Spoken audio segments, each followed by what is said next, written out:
Kasi ganun ba talaga ang gastusan Batangas? Matanong ko po yung ating kasamahan, magkano po ang ginastos niya sa eleksyon? Actually, mas mababa ang gastusan actually sa Batangas kaysa sa ibang mga probinsya. At kung bubuksan natin kung saan ang pinakamataas, balita ko nasa ibang mga rehiyon ng ating bansa, hindi masyadong mataas ang Calabarzon, di ba? Kong JJ, hindi masyadong mataas sa atin sa Batangas o sa Quezon. Pero Maybe the honorable... ang punto ko ay hindi para buksan ang ginagastos ng mga politiko sa mga eleksyon.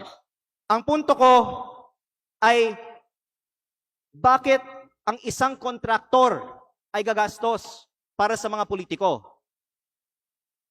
Kung election spending ang bubuksan natin, hindi tayo matatapos ngayong araw. Ang punto ko, bakit ang kontraktor, ang lantaran, nag-host ng mga political events para sa mga politiko sa Batangas?